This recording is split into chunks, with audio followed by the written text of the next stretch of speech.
الفرق ما بين الجملة الاسمية والجملة الفعلية. الجملة الاسمية والجملة الفعلية.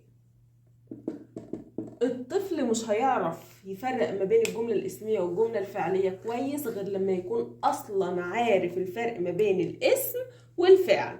يعني مثلا ما تقولوا له شرب اسم ولا فعل يقولك فعل، مكتبة اسم ولا فعل يقولك اسم، خرج اسم ولا فعل يقولك فعل، يشرب اسم ولا فعل يقولك فعل. تمام؟ فالطفل الاول عشان يتقن بقى مرحلة الجملة الاسمية والجملة الفعلية والموضوع يبقى سهل بالنسبة له ومتسلسل كده وجميل وما تعيش مع الطفل، الاول تشرحي له الفرق ما بين الجمله الاسميه والجمله الفعليه.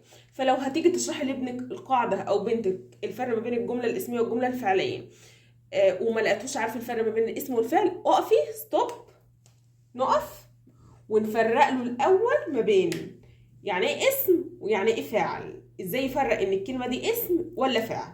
تمام؟ طيب ستيل الطفل عارف الفرق ما بين الاسم والفعل، خلاص بقى نبتدي نشرح له الفرق ما بين الجمله دي والجمله دي. الجمله الاسميه بكل بساطه، يعني انتوا متخيلين لو هو عارف الفرق ما بين الاسم والفعل الموضوع بكل بساطه. الجمله الاسميه بتبدا باسم والجمله الفعليه بتبدا بفعل. فانت هتقرا الجمله قدامك، لو بتبدا باسم يبقى اسميه، طب لو بتبدا بفعل يبقى فعليه، وهكذا. ده الشرح. التطبيق هيكمل، ما ينفعش نشرح كده ونقف، غلط. لازم نكمل ونطبق، نكتب له امثله ونخليه يفرق الجمله دي اسميه ولا فعليه. يقول لك بدات باسم، انت قلت لي بدات باسم يبقى اسميه، بدات بفعل يبقى فعليه. قبل ما اكتب الامثله انتوا تمام، خدتوا شرحت القاعده النهارده، قعدت مع طفلك تاني يوم، ها قول لي يا بطل يلا ايه الفرق ما بين الجمله الاسميه والجمله الفعليه؟ الجمله الاسميه بتبدا باسم والجمله الفعليه بتبدا بفعل.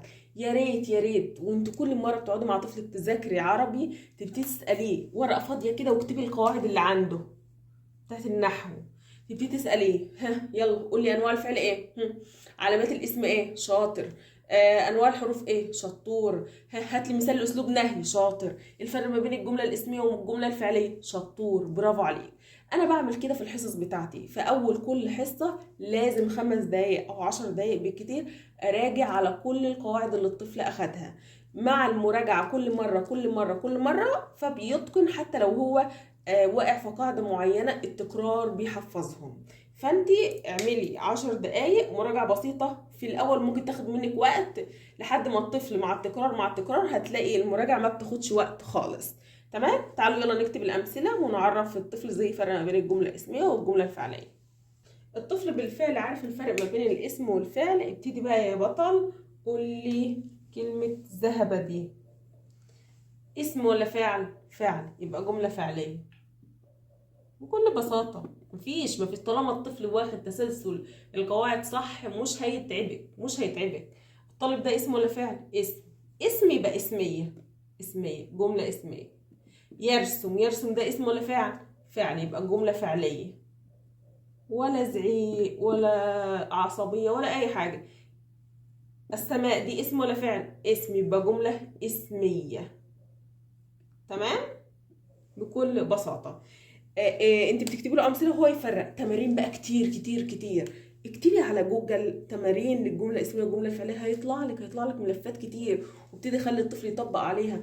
طب حول لي ما بين الجمله الاسميه والجمله، حول لي الجمله دي، انا عندي جمله فعليه عايزه احولها، يعني عايزه اخليها اسميه، هعمل ايه؟ هاخد محمد ده، هي مش محمد دي اسم، انا عايزه اسم، اخدها اطلعها بره خالص هتبقى محمد، وادخل يذهب جوه تبقى محمد ذهب، وادخل ذهب جوه، محمد ذهب الى المدرسه، وهكذا. كلمه يرسم احمد انا عاوزه احولها لجمله اسميه. فين الاسم هنا؟ احمد. تعالى يا احمد يلا اطلع بره هنا، هتبقى احمد يرسم شجره. تمام؟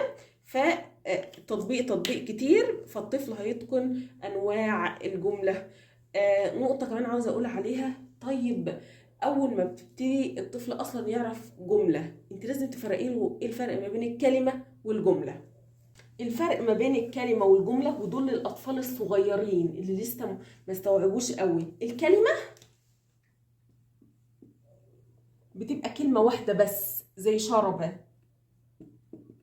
زي عمر، زي مدرسة، دي كلمة واحدة بس. طيب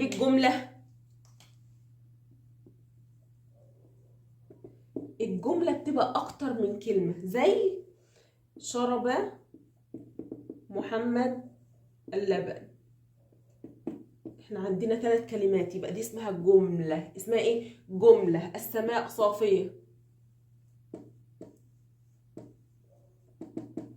دي اسمها ايه؟ جملة. اسمها ايه؟ جملة. يبقى أول حاجة خالص قبل ما نبدأ نعرف أنواع الجملة، هنفرق له ما بين الكلمة والجملة. الكلمة كلمة واحدة بس، الجملة أكتر من كلمة. ونبتدي بقى ندخله، هو أصلا بالفعل عارف الفرق ما بين الاسم والفعل. نبتدي بقى نعرفه الفرق ما بين الجملة الاسمية والجملة الفعلية. الموضوع بالتدريج يا جماعة عشان ما تتعبوش. تسلسل في كل حاجة، في قواعد التأسيس. أي حاجة في الدنيا بتبدأ صغيرة وبعدين تكبر بالتدريج بالتدريج بالتدريج. فكل قاعدة في النحو أصلها حاجة صغيرة.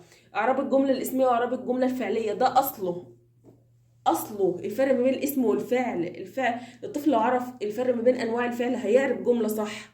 لو عرف الفرق بين الاسم والفعل هيعرف جملة صح. تمام؟ فاحنا الحاجات الصغيرة دي هي اللي بتكون الحاجات الكبيرة. فمش عاوزين أطفالنا يطلعوا للحاجات الكبيرة دي من غير ما يكونوا عارفين الحاجات البسيطة دي أو اللي هي هتسهل عليهم. تمام؟ لو عندكم أي حاجة، أي قاعدة بتقابلك مع طفلك صعبة ومش عارفة توصلها له، أو عندك أي مشكلة في التأسيس أو في قواعد النحو، اكتبي لي في الكومنتات عشان أعرف أفيدك.